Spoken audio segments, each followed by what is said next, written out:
안녕하세요. 굿모닝 성공투자의 아침 김은수 앵커입니다.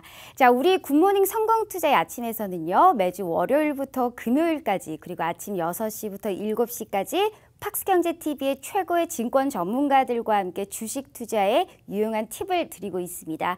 자, 최근 주요 시황이나 업종 분석 그리고 종목 분석이라든지 핫한 주식 시장의 이슈를 분석을 해드리고 있습니다. 자, 주식 투자에 반드시 필요한 기초 교육부터 심화 교육까지도 진행을 하고 있는데요. 방송 내용에 대한 질문이나 방송 자료, 분석 자료가 필요하신 분들은요. 여기 하단에 나와 있는 노란통 메신저를 통해서 누구나 무료로 받아가 보실 수가 있습니다. 자, 하단의 안내와 같이 노란통 메신저를 실행하시고요. 오픈 채팅방 검색을 누른 다음 하단에 안내되어 있는 오늘 방송을 진행하시는 전문가님의 키워드를 입력하셔서 검색하시거나 만약 그게 너무 귀찮다 하시는 분들이 계실 겁니다. 자, 오른쪽 하단에 나와 있는 QR코드를 이용하시면 되는데요. 자, 스마트폰을 꺼내셔서 카메라를 실행하시고 이 QR코드를 가져다가 대시기만 하시면 바로 입장이 가능합니다. 자, 입장하셔서 방송 보고 왔어요 라고 하시면서 교육 자료 그리고 시황 자료 그리고 종목 상담까지 다 편하게 받아 가보시길 바라겠습니다.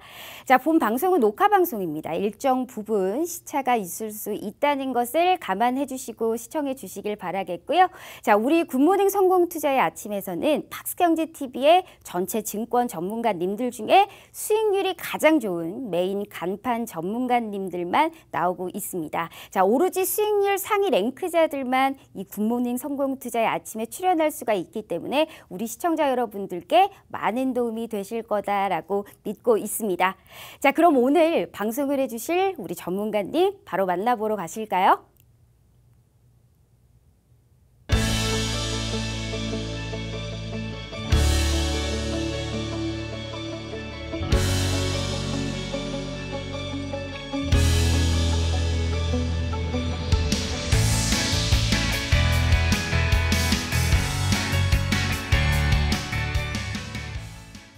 안녕하세요. 굿모닝 성공투자의 아침 박건영 대표입니다. 자, 1부 바로 시작해 보도록 하겠습니다. 우선 시장 얘기를 조금 할 건데요. 최근에 B2 규모 이제 신용융자가 사상 최대치를 기록하고 있습니다.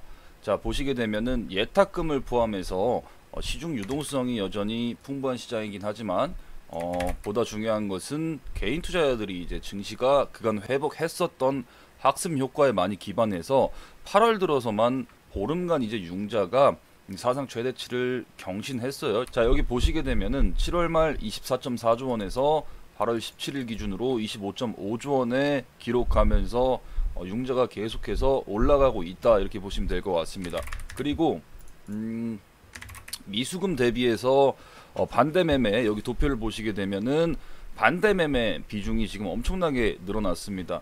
자, 여기가 이제 8월 10일 종합지수 고점 기준으로 해가지고 미수금이 계속해서 쌓이면서 반대매매 규모가 계속해서 증가하는 것을 볼 수가 있습니다. 그리고 이제 반대매매가 8월 월초 대비해가지고 계속 터져나오고 지금 있다고 좀 보시면 됩니다.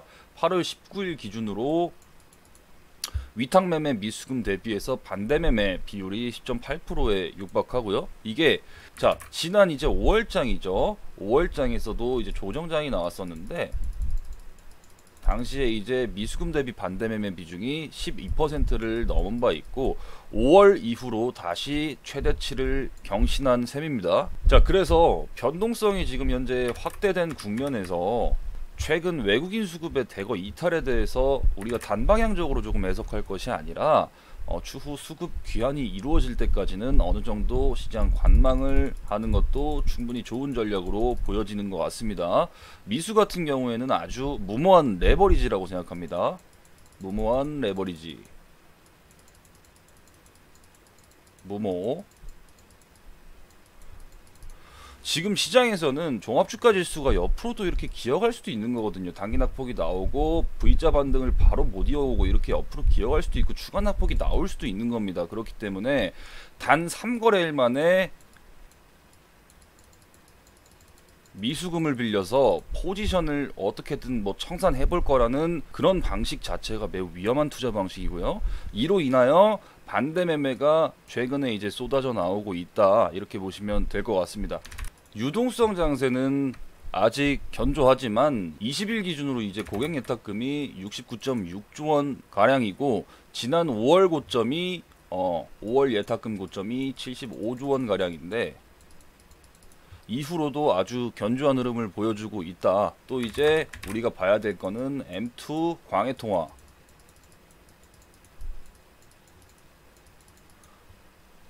또한 꾸준히 증가를 하고 있다. 광해통화라는 거는 쉽게 말하자면은 현금화가 가능한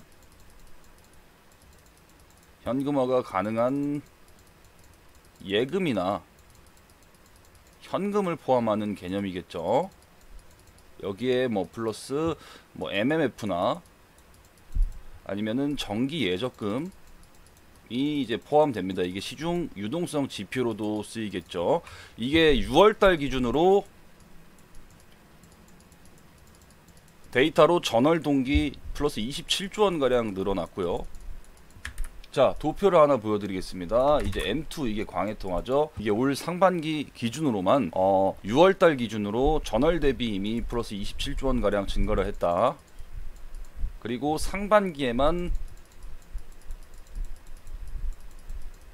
대략 200조 원이 늘어났다는 것을 알 수 있습니다. 자, 그래서 결론적으로 통화 지표 자체는 견조하지만 시장은 언제든지 발작 국면을 일으킬 수 있다. 자, 지난 5월달 기준으로 여기서 이제 하단이 한 번 더 열렸을 때가 요 구간에서 이제 반대 매매가 한 번 더 터져 나올 시기였거든요. 요 구간에서 하단이 한 번 더 열렸을 때. 그래서 언제든지 지수 반등을 감히 예측하기에는 현재 매크로적인 측면이 너무 국내 시장에는 불리하다, 이렇게 보시면 될 것 같습니다. 그렇기 때문에 최근 이제 이탈된 외국인의 수급 방향성에 대해서는 다시 고민해봐야 되는 시기 있고, 반도체빨로 시작된 국내 증시 선 조정이 여전히 투심에 영향을 끼칠 수 있다, 이렇게 보시면 될 것 같습니다.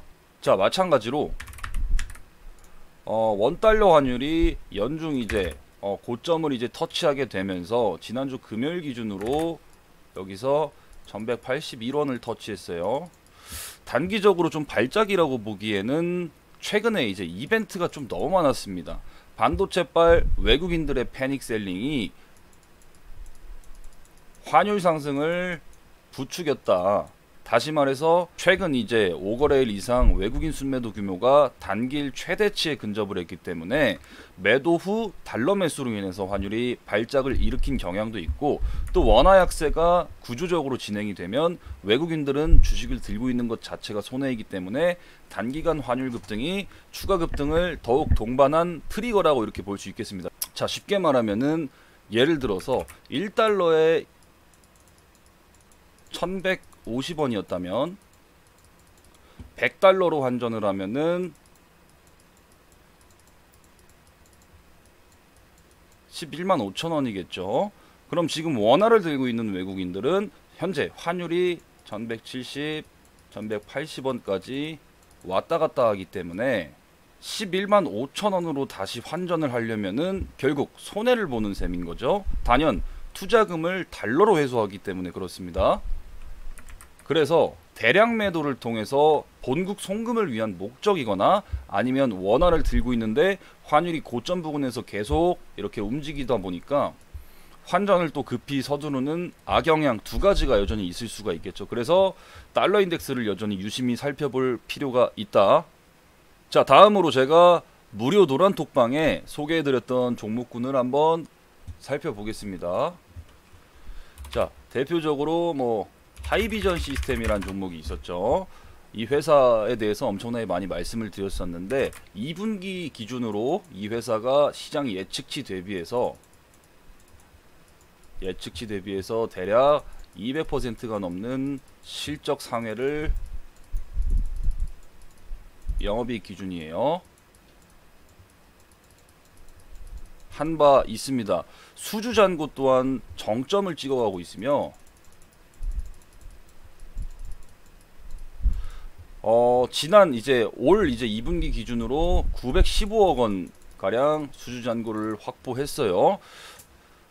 수주잔고가 역대 최대치임에도 불구하고 2분기 매출액과 영업이익이 폭증했다는 것에 있어서 주목을 해볼 필요가 분명히 있습니다. 우리가 장비사를 매매할 때는 늘어나는 잔고가 늘어나는 잔고가 어디까지 이연이 될지, 매출액이 반영이 되는데 잔고가 증가하는지 감소하는지 그 증감 여부를 분명히 봐야 되거든요.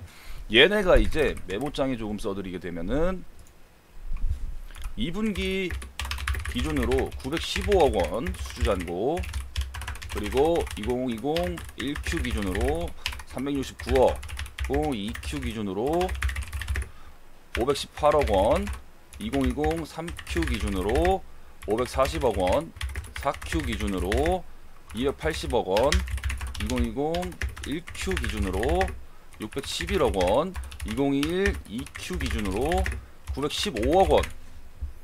자, EQ 매출액 매출액 890억, 영업이익 225억인데 매출액이 이렇게 사상 최대치를 경신했음에도 불구하고 수주잔고는 1Q에서 2Q로 넘어왔을 때 300억 원 가량 증가를 한 바 있다. 자, 이 말이 뭐냐면은 수주 인식이 반영이 되었음에도 불구하고 튼튼한 수주 잔고를 쌓아가고 있다는 말이겠죠. 자, 하이비전 시스템이라는 회사는 주요 고객사인 이제 LG 이노텍이나 삼성전자 등의 이제 카메라 세트 업체에 이제 모듈 업체에 제품을 공급하고 있습니다. 이제 회사가 보유 중인 제조 설비는 없고 외주 가공을 통해서 이제 제품을 생산하는 구조이고, 대부분이 이제 자동화 검사 장비,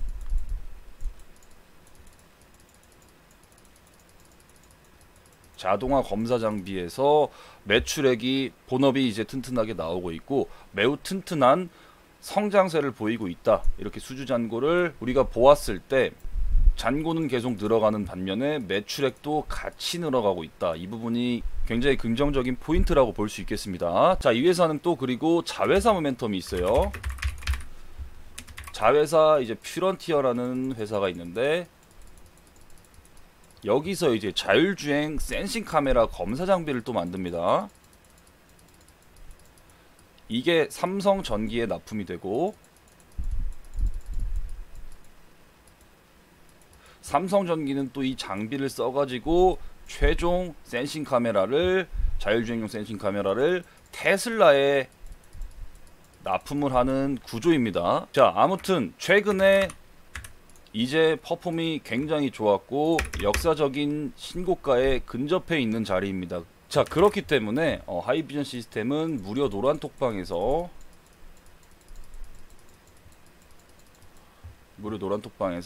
플러스 30%가 넘는 수익률을 기록한 바 있고, 제가 이제 올해 월초쯤에 요 부분쯤에서 계속 언급을 드렸기 때문에 30%가 넘는 수익률을 거두었고 영광의 종목으로 이렇게 기록되었습니다.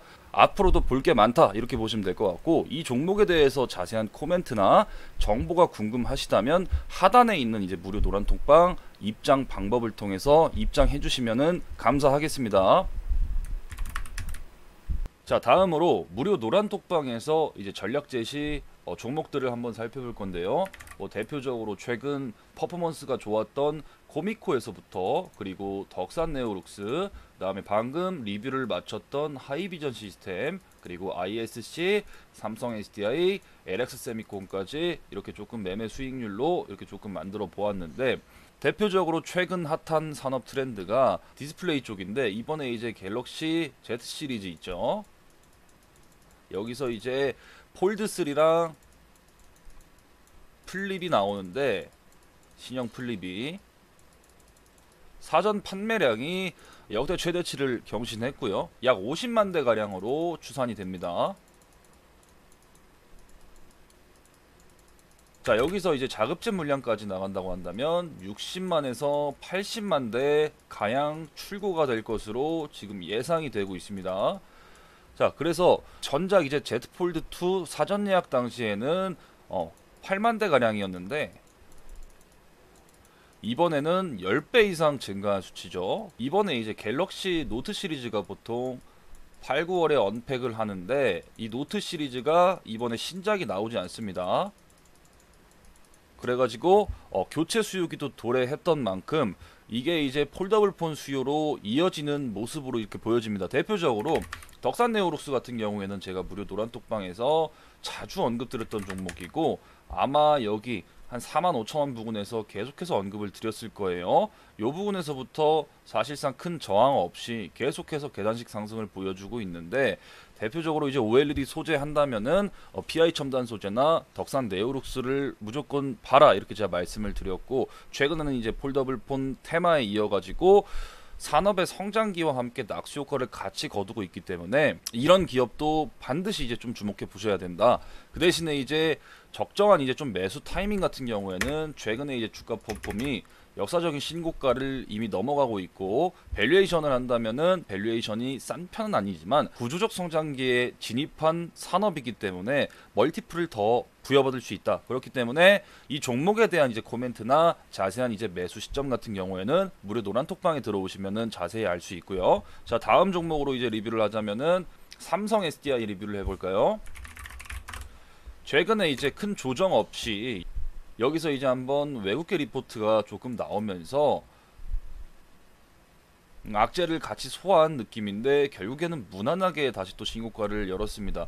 삼성 SDI 같은 경우에는 이제 국내 셀메이커, 퓨어 셀메이커라고 할 수 있고, 미국 투자 방안을 이번에 컨퍼런스 콜에서 조금 가시화하면서 그동안 이제 조금 발목을 잡았다고 한다라면은 미국 투자 청사진이 조금 가시화되지 않았던 게 조금 발목을 잡았는데, 최근 셀메이커, SK 이노베이션이나 LG 화학 같은 경우에는 지주사 이제 리스크가 있기 때문에 주가에 그래서 발목을 많이 잡았고, 분할되는 사업부 이전에 회사 본업에 대한 가치, 그리고 신규로 IPO 된다면은 지분 희석 가치 또한 생기기 때문에 이러한 부분이 이제 LG 화학이나 SK 이노베이션 주가 탄력에 큰 발목을 잡은 듯하고요. 여전히 2차 전지 사업 부분에 있어서 국내 셀 3사도 좋지만 제가 자주 말씀드렸던 2차 전지 관련주들, 에코프로 BM이나 소재 관련주들이 여전히 주가 탄력이 아직까지도 고공행진을 하고 있다고 볼 수 있겠습니다. 그래서 여기 이 부분에서 조정을 거치고 나서 무난하게 다시 또 창사일의 신고가를 연 바 있고, 최근에는 종합지수 조정과 같이 함께 밀렸는데 여전히 하단이 크게 열리지는 않은 자리고요. 여타 다른 종목 셀, 국내 셀 2사, SK 이노베이션이나 LG 화학 대비해서 더욱더 좋은 밸류에이션과 성장 퍼포먼스를 받을 수 있다.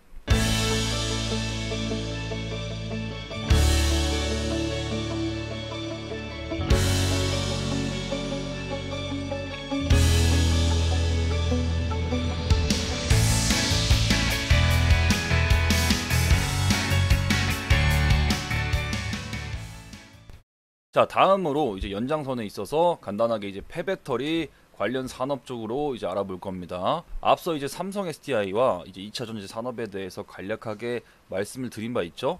향후 이제 전기차 시장이 성장하게 되면 배터리 쪽에서도 쇼티지가 물론 나타나게 되겠지만, 폭증하는 이제 배터리, 이제 사용 후 배터리를 수거하거나 재활용하는 산업 또한 전기차 시장의 성장과 더불어서 고성장이 전망됩니다. 자, 여기 보시면은 EV 배터리 시장의 성장 규모를 볼 수가 있겠죠. EV 배터리가 이렇게 급증을 한다면은, 만약에 배터리 수명이 사용 후 배터리가 되는 시점이 10년이라면은 폐배터리 산업도 여전히 폭발 성장을 할 전망이다. 그래서 전체적인 시장 규모 예측을 한다면은 재사용과 리유즈, 재활용, 리사이클이 될 수 있는 규모를 추산해 볼 수 있다. 그러나 아직 폐배터리 시장 같은 경우에는 교체 기준이나 표준이 미비하고 산업의 초창기이기 때문에 아직 제도나 법제화가 조금 미흡한 측면이 있다. 결론만 말씀드리자면 그렇습니다. 자, 다음 장 넘기겠습니다. 자, 글로벌 폐배터리 시장 추정치입니다. 앞서 이제 전기차 시장이 급증을 하면은 여전히 폐배터리 시장도 계속해서 커질 전망인데, 전기차 배터리, ESS 아니면 IT용 배터리 아니면 기타 전기용 이바이크 등 여러 가지를 이제 조금 추산한 바 있는데, 전기차에 들어가는 ESS 2차 전지가 단연 가장 큰 폭을 차지하고 있죠. 자, 단위가 또 1000톤으로 되어 있는데 전기차 시장 성장성에 같이 시차 커플링을 한 것으로 보여지고, 여전히 에스티메이트이기 때문에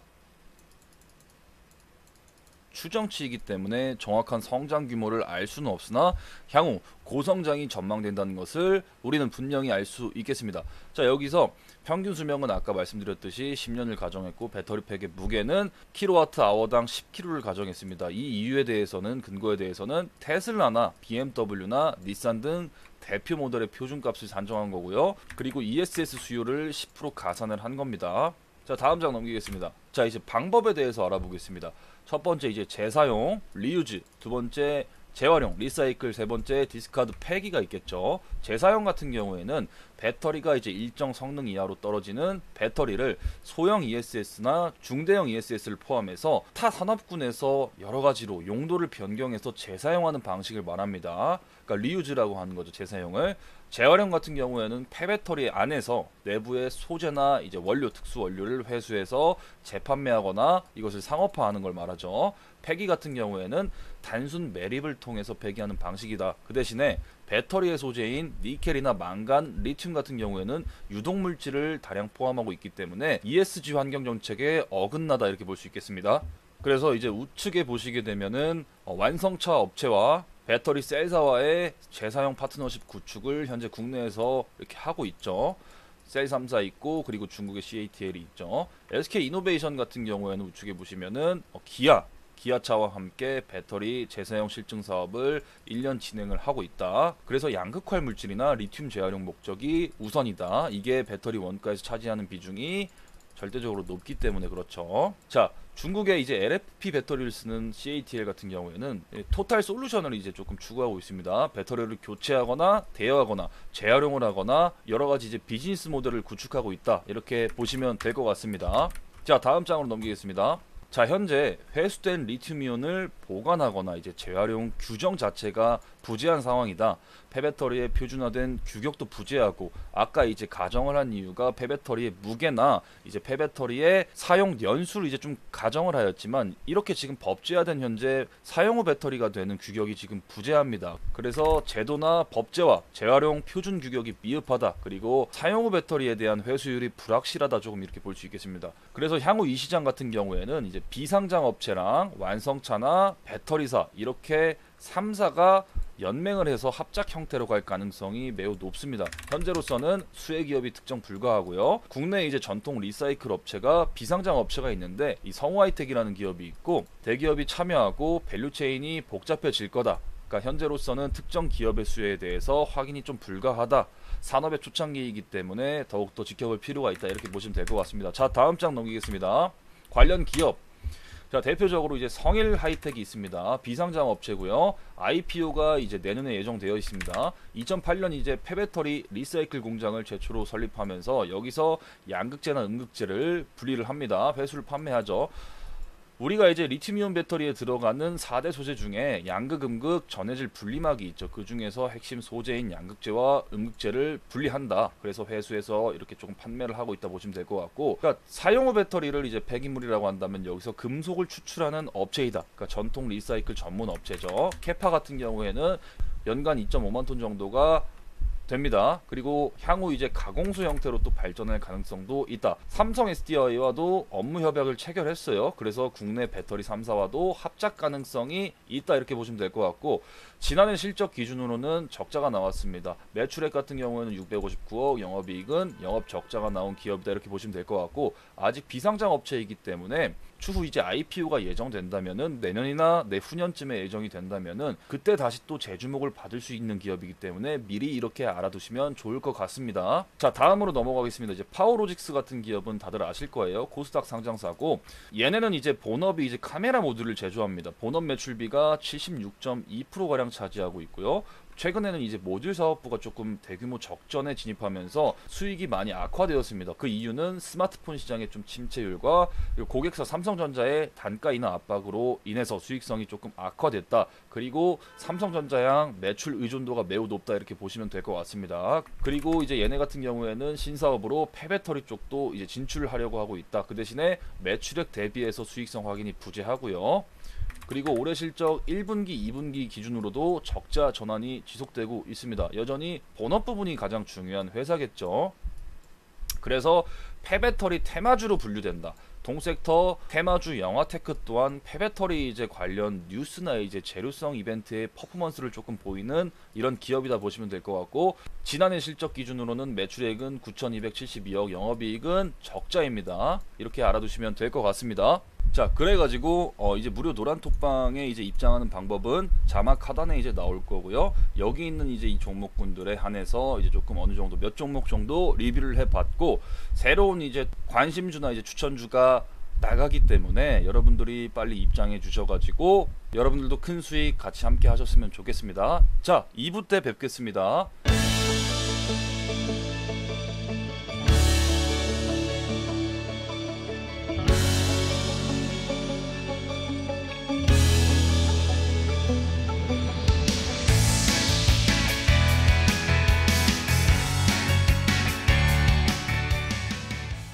자, 다음으로 종목들 리뷰 좀 한번 해보겠습니다. 대표적으로 뭐 코오롱 인더가 있죠. 최근에 이제 신고가를 열었는데 3년 신고가를 열었습니다.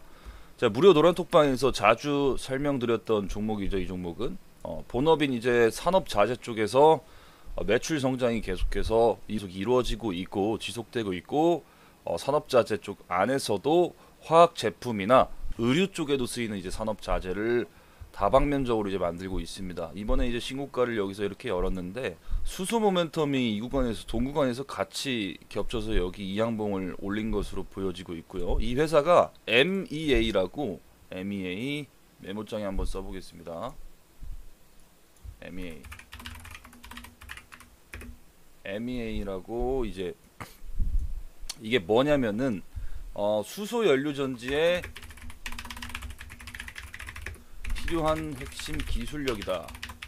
쉽게 이렇게 보시면 될 것 같은데, 연료전지 내부에 들어가는 핵심 소재를 이제 이 회사가 기존 2014년도에서부터 계속 개발해 왔었고, 수분 제어 장치라고 해서 이게 현대차 넥소에 2023년부터 공급 예정으로 지금 되어 있습니다. 그러니까 수분 제어 장치 이제 기술력도 가지고 있는데, 이게 뭐냐면은 수소 연료 전지 내부에서 습도를 일정 부분 맞추는 거예요. 조절해주는 장치, 수분 제어 장치이고, 전기 생성을 조금 원활하게 이렇게 좀 돕는 장치다, 이렇게 보시면 될 것 같습니다. 그러한 핵심 부품이다. 그러니까 연료전지 스택 안에서, 다시 말해서 연료전지 스택 안에서 물이나 이제 좀 습도 온도를 조절해주고 수소 농도 또한 제어해줄 수 있는 그런 다기능적인 좀 장치라고 보시면 될 것 같습니다. 이쪽이 사업성이 굉장히 괜찮고 기술력도 굉장히 괜찮다. 그리고 본업 부문에서도 실적 호조가 이루어지고 있으니까 지금 이제 본업 플러스 성장 사업 양날개를 가지고 달고 있는 기업이다, 이렇게 보시면 될 것 같습니다. 최근에 이제 신고가를 이렇게 열었는데 여기 이제 요 부분쯤에서 이제 제가 무료 노란톡방 이제 전략 제시 종목으로 이제 좀 나갔던 것 같아요. 그래서 다 같이 이제 수익을 거두고 있는 종목이기도 하고, 기분 좋게 신고가도 열었으니까 수익 축하드린다고 이렇게 말씀을 드리겠습니다. 자, 이러한 종목들 이제 더 이제 공유해 드릴 테니까 무료 하단 이제 자막에 있는 무료 노란톡방으로 이제 입장해 주셔가지고 많은 참여 부탁드리겠습니다. 자, 다음으로 이 종목이 있었죠. 심태. 이 종목도 이제 제가 노란톡방에서 정말 많이 설명드렸던 종목 중에 하나라고 보시면 됩니다. 실추천가가 사실상 구간으로 보면은 여기 19,000원 부분이었고요. 당초부터 이제 기판, 패키지 기판 쪽 이제 쇼티지로 단가 상승이 이렇게 쭉 이어지고 있는 종목으로 보시면 되는데, 이번에 이제 그 증설까지 결정을 하게 되면서 2분기 실적 발표도 굉장히 어닝 서프라이즈를 기록하였고, 증설 모멘텀이 같이 겹쳤어요. 이게 이제 MASP 고부가 가치 기판이라고 해가지고 이쪽 이제 증설을 하게 되는데, 이게 뭐냐면은 쉽게 말해서 그래픽 카드에 쓰이는 이제 패키지 보드라고 생각하시면 됩니다. 최근에는 또 DDR5 이제 원년 수혜주라고 엮이면서 DDR5 수혜로 엮였을 때가 이 부분 신고가 열었을 때고요. 여기서 한번 상단 신고가를 더 연 이유는 2분기 실적 플러스 증설 모멘텀이 반영이 되었으므로 여전히 성장하는 성장주라고 이렇게 보시면 될 것 같습니다. 결론적으로 이제 뭐 실적이 좋고 증설까지 같이 발표하게 되면서 겹포제가 겹친 상황인 거죠. 이 회사는 또 IR 자체를 굉장히 적극적으로 합니다. 시장의 힌트를 조금 많이 주고 있는 기업이다. 당초 예상했던 하반기 실적 가이던스를 대폭 상향시켜 버리면서 창사 이래 최대 호황기에 접어들고 있는 회사다, 이렇게 보시면 될 것 같습니다. 현재 포워드 PER이 한 10배 정도고요. 기판 평균, 업종 평균 이제 PER을 받고는 있지만 매출 증대가 계속해서 이루어지고 있기 때문에 멀티플을 충분히 부여받을 수 있다고 이렇게 생각하고, 최근에 이제 성장주가 좀 고갈난 시점에서 성장에 대한 목이 마른 시장에서 더더욱 탄력을 많이 받을 수 있는 회사다, 이렇게 보시면 될 것 같고, 지금도 업사이드 멀티플이 충분히 열려있는 종목이라고 이렇게 판단이 되고 있습니다. 그렇기 때문에 최근 신고가를 여기 연 자리에서 정적인 조금 박스권을 이렇게 좀 만들어주고 있는데, 자세한 이제 매수 타이밍이나 이제 업황에 대해서 궁금하시다면 무료 노란 톡방 하단 자막에 나오는 무료 노란 톡방으로 입장해 주시면 될 것 같습니다. 자, 다음으로 한 종목도 붙어볼게요. 이 종목은 이제 OCI죠. 이 종목 또한 이제 무료 노란 톡방에서 많이 언급드렸던 종목이었죠. 본래 이제 태양광 이제 기초 소재 관련주로서 이제 폴리실리콘 관련주예요. 폴리실리콘 소재.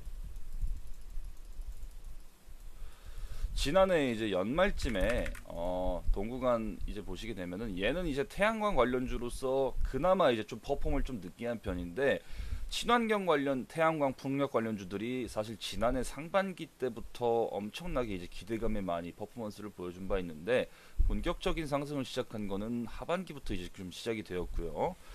얘는 이제 좀 실적 호전주로 들어가면서 어닝에 대한 기대감으로 신고가를 같이 연 바 있습니다. 과거에 이렇게 쭉 내려오면서 엄청난 이제 암흑기를 겪었었는데, 최근에는 본업 부분에서 턴어라운드가 계속해서 찍혀 나오고 있고, 지난해 연말쯤 이제 미국 대선까지 같이 겹치면서 또 겹포제로 늦게 땡긴 감이 없지 않아 있었습니다. 사실 태양광 쪽에서 실적으로 증명하는 종목은 OCI밖에 없다고 생각합니다. 과거에 이제 태양광 쪽 이제 산업 현황을 보게 되면은, 과거에는 이제 중국의 저가 공세로 태양광 산업이 많이 밀렸거든요. 국내 기업들이 줄도선에 처하고 실제 파산 절차도 많이 거친 바 있습니다. 그러니까 시장에 대한 급속한 개화 속도는 산업 자체의 성장력을 활력을 불어준 바 있지만, 값싼 중국산 제품의 단가 경쟁으로 인해 가지고 과거에 이제 살펴보시게 되면은, 과거 국내 2위 폴리실리콘 생산업체였던 한국폴리실리콘이라는 기업이 있었어요. 얘네가 이제 중국산 저가 제품 가격 공세에 못 이겨서 파산 절차에 들어간 바 있습니다. 그리고 당시에 이제 태양광 웨이퍼를 만드는 웅진에너지 또한 법정 관리 절차에 들어간 바 있죠.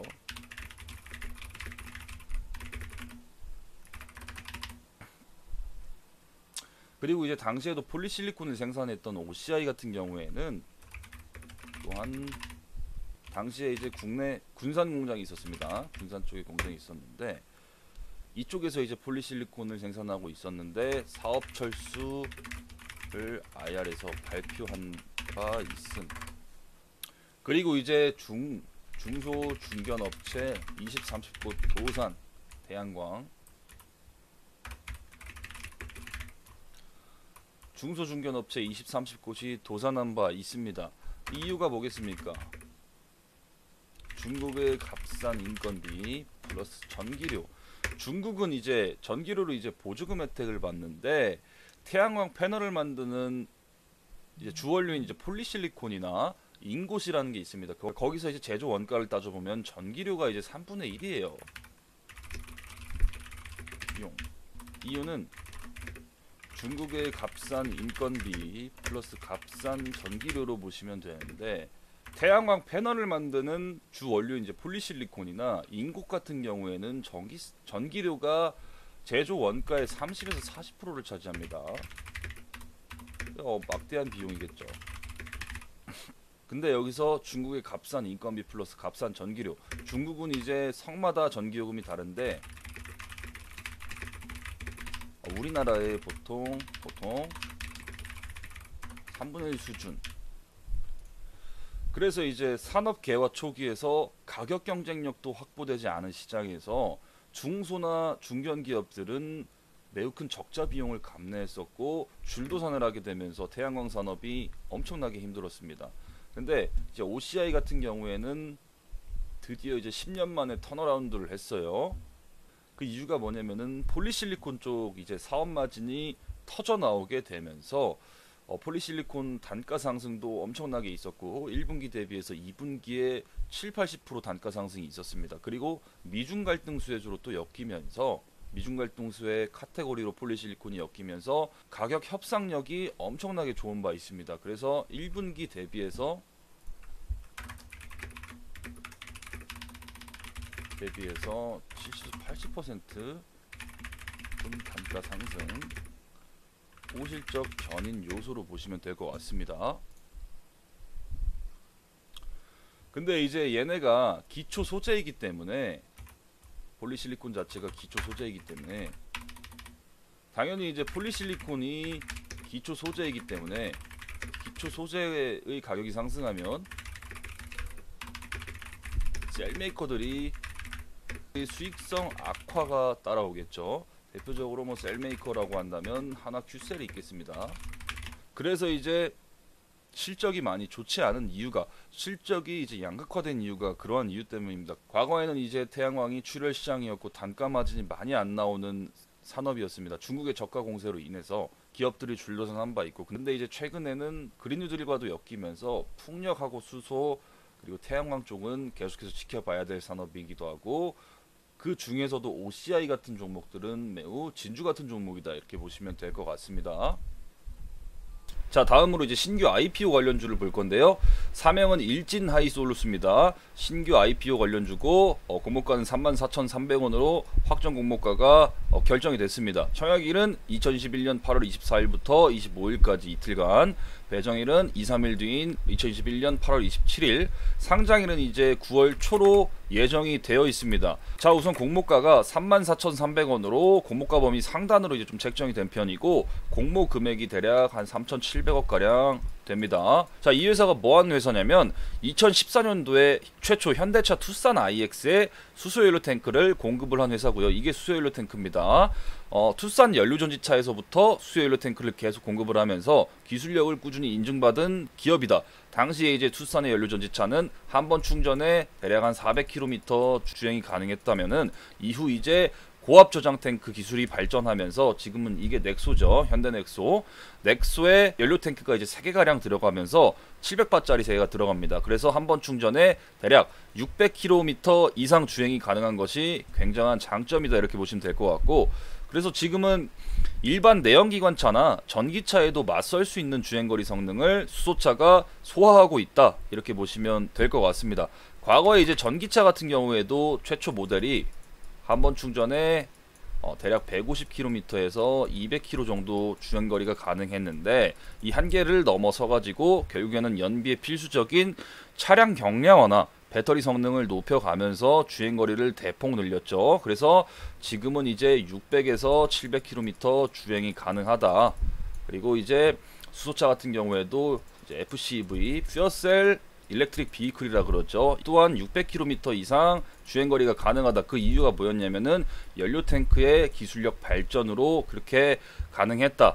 그래서 앞으로는 친환경 차량의 핵심 트렌드로 자리를 잡을 거다 이렇게 보시면 될 것 같습니다. 자, 다음 장으로 넘겨보겠습니다. 자, 다음으로 차량에 들어가는 이제 수소연료 탱크 외에도 차량 튜브 트레일러, 수소 운송 저장 시스템이라고 그러죠. 그리고 선박, 지게차, 드론 등 다양한 타입의 수소 탱크를 개발했고 튜브 트레일러를 개발하였고 상용화에 성공하였다 이렇게 보시면 될 것 같습니다. 자, 튜브 트레일러가 뭐냐면은 최초 이제 수소를 생산해서 용기에 이렇게 수소를 싣게 되면은 여기 이제 이게 추레라라고 그러죠. 여기 뒤에 결박을 해가지고 이대로 이제 충전소로 갑니다. 그렇게 되면은 이 트레일러 안에 있는 수소가 충전소로 가가지고 트레일러만 충전소에 연결을 조금 시키는 그런 구조라고 보시면 될 것 같습니다. 그래서 이 트레일러 안에 있는 수소가 충전소의 패키지 시스템을 거쳐가지고 그 다음에 차량에 주입되는 그런 구조이다, 이렇게 보시면 될 것 같습니다. 기존에 이제 수소 충전소의 단점이 뭐였냐면은 비용이 가장 큰 문제였거든요. 일반 주유소 같은 경우에는 1기 구축당 대략 한 4억에서 한 5억 정도로 추산이 되지만, 수소 충전소 같은 경우에는 1기 구축당 대략 15억에서 20억 가량 소요되는 약 4-5배의 막대한 비용이 소요가 됐습니다. 그래서 이 막대한 비용 때문에 충전소 건립에도 현재 애를 먹고 있고, 보조금으로 충전소를 건립하기에는 여전히 애를 많이 먹고 있습니다. 그래서 이런 튜브 트레일러로 비용도 조금 절감하고 토탈 솔루션 자체를 이 회사가 만들겠다는 겁니다. 그래서 다음 장으로 넘겨보게 되면은, 자, 이 회사가 타입 1부터 이제 타입 4까지 오면서 이게 이제 수소 저장 용기의 기술이 이제 발전한 겁니다. 타입 1에서 타입 4까지 오면서, 여기 보시면은 기존에 이제 철하고 알루미늄을 썼었다면은 저장 탱크의 재료를 계속 변화시키면서 타입 3부터는 신소재인 탄소 섬유가 들어가죠. 기존에 이제 타입 1에서는 타입 1을 보게 되면은 수소를 이제 200바까지 압축이 가능했었는데, 이게 타입 4까지 넘어오면서 현재는 700바까지 이제 압축이 가능하다. 고압 저장 탱크 기술력이 같이 진보하게 되면서 무게는 경량화시키고 내구성이나 폭발성, 이러한 안전도를 다 감안해서 약 700바까지 수소 저장이 가능해진다, 이렇게 보시면 될 것 같습니다. 여기서 이제 탄소 섬유를 이제 제조하는 기업이 국내 이제 기업 중에 상장사 효성 첨단 소재겠죠. 기존의 철보다는 무게는 대략 25% 가량으로 다운시키고 경량화를 가져가면서 철보다는 또한 7배가 넘는 강한 탄성을 보유하고 있는 신소재라고 할 수 있습니다. 그래서 철의 대체 신소재라고 할 만큼 매우 각광을 받고 있죠.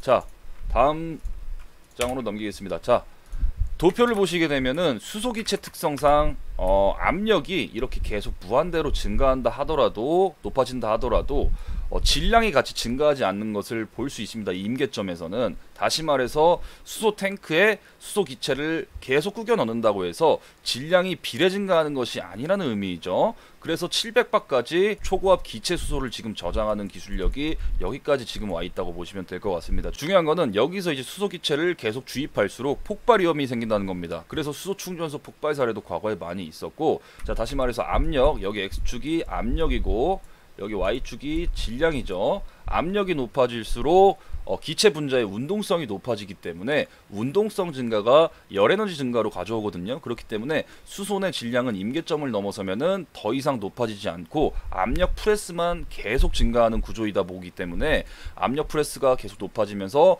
폭발 위험이 생긴다, 이렇게 보시면 될 것 같습니다. 그래서 700바짜리를 이제 상한으로 두고 2개, 3개 이렇게 차량에 탑재를 하고 탄수 섬유로 실리콘 외벽을 이제 좀 감아주는 역할이에요. 이 회사가 만드는 이제 고압 용기 기준으로 3개로 이제 단가가 3개 1천만 원 가량 합니다. 아까 앞서 말씀드렸던 이제 투싼 iX에는 2개가 들어갔는데 주행거리 성능을 더 높여야 되니까 현재 현대 넥소에는 3개가 들어갈 수 있겠다. 그래서 주행거리 기준으로 나눠보면은 개당 대략 200km의 주행을 할 수 있는 연료 탱크이다, 이렇게 보시면 됩니다. 자, 넥소의 신차값이 6,700만원에서 7천만원 가량 호가하는데, 여기서 이제 보조금을 지급받는다고 하더라도 절반가량 차량값의 약 1천만원, 즉 15%를 차지하는 아주 고가 제품이라고 할 수 있겠죠. 자, 다음으로 이제 지배구조, 이 회사의 지배구조를 살펴보게 되면은 일진홀딩스가 지주사로 남고, 일진다이아가 이제 자회사죠. 여기서 이제 자회사의 개념으로 들어가는 겁니다. 일진다이아가 과거에 이제 2012년도에 약 90억 원을 들여서 투자금을 들여서 하이솔루스의 모회사로 이제 편입을 하면서 기술력이 아주 탁월한 기업으로 국내 시장에서 많은 칭송을 받아왔습니다. 이게 또 이제 일진 하이솔루스라는 기업이 상장을 앞두고 이제 사명이 변경된 거예요. 원래는 일진 복합 소재였습니다. 그게 이제 일진 하이솔루스로 사명이 변경된 것이고, 지난해부터 이제 IPO 예고를 하면서 수소 인프라 관련 핵심 수혜주로 아주 기대를 많이 받았던 종목이라고 볼 수 있습니다. 자, 그래서 하이솔루스는 이제 상장을 앞두고 있고, 이제 일진 다이아 같은 경우에는 그간 움직인 레코드를 조금 보게 되면은, 여기 과거에 2018년도 이제 12월 말부터 이제 수소차 랠리가 한참 시작이 됐을 때 1월 초 이제 1월 중순쯤 이제 한 10일에서 한 20일까지 대부분의 고점이 여기서 다 나왔습니다. 이유는 수소 경제 활성화 로드맵 발표로 인해서 재료 소멸이었어요. 그리고 이제 대부분의 회사들은 수소차 관련 종목들은 수소 테마주로 분류되면서 전고점을 못 넘어오거나 거래 정지가 되거나 역배열로 많이 빠진 기업들이 있었죠. 대표적인 회사가 뉴로스라는 회사죠. 이런 회사들이 당시에도 여기서 엄청난 시세를 낸 바 있지만 이렇게 역배열로 쭉 겪으면서 재무 리스크나 여러 가지 리스크가 개별 기업 리스크가 부각이 돼가지고 움직이지 못했다 이렇게 보시면 되는데, 일진다이아 같은 경우에는 펀더멘탈이 매우 튼튼하고 숫자가 찍혀나오고 있는 종목이기 때문에 움직임도 매우 좋았다고 할 수 있겠습니다. 굉장히 견고한 움직임이죠. 그리고 이 회사가 과거에 이제 유상증자를 실시를 했습니다. 당시 이제 규모로 살펴보시게 되면은 상한 주식수 발행가 대략 한 729억 원의 유상증자를 통해서 이때 시설 투자를 또 진행한 바 있고, 일진 다이아가 이번에 이제 추가 IPO 공모금으로 수소연료 탱크 쪽 사업 영역을 전문화하면서 이제 확대시킬 예정이다 이렇게 보시면 될 것 같습니다. 자, 그렇기 때문에 ESG 트렌드에 부합하는 종목이고, 수소 선도국가 이제 대한민국에서 핵심 수혜주로 부각될 종목이다. 그리고 이제 IPO 종목인 만큼 현재 같은 시장에서 큰 관심과 인기를 끌 수 있다 이렇게 보시면 될 것 같고, 자, 다음으로 이제 넘겨보겠습니다. 자, 실적을 한번 볼 건데, 이게 이제 2020년도 기준으로 일진 하이솔루스 이제 일진 복합 소재의 매출액 추이를 살펴보게 되면은 매출액이 이제 1135억에 영업이익이 150억 가량 추산이 됩니다. 2017년도부터 보게 되면은 17년도에는 약 200억 원의 매출액에서, 그다음에 이제 2018년도 약 280억 원의 매출액까지 성장을 하고, 그리고 2019년도에는 대략 885억 원의 매출액을 올리고, 2020년도인 지난해에는 약 1135억 원의 매출액을 올리고 있다. 이렇게 무섭게 매년 성장을 지속하는 회사다 이렇게 보시면 될 것 같습니다. 단연 수소차 시장이 커지면은 이제 가장 큰 수혜를 받을 종목이다 이렇게 보시면 될 것 같고, 연료 탱크 기술력이 현재 이제 토요타하고 이제 일진 하이솔루스 얘네가 이제 투톱을 달리고 있기 때문에 시장 초기에 과점 형태를 충분히 이룰 가능성이 높고, 수소차 시장하고 같이 커지기 때문에 큰 수혜를 직접적으로 받는 기업이다. 자, 이렇게 보시면 될 것 같습니다. 자, 더 많은 정보가 이제 궁금하시다면 하단에 무료 노란 톡방 입장 링크가 있을 겁니다. 들어오셔가지고 많은 정보와 추천주 관심주 얻어가시기 바라겠습니다. 이상 박건영 대표였습니다.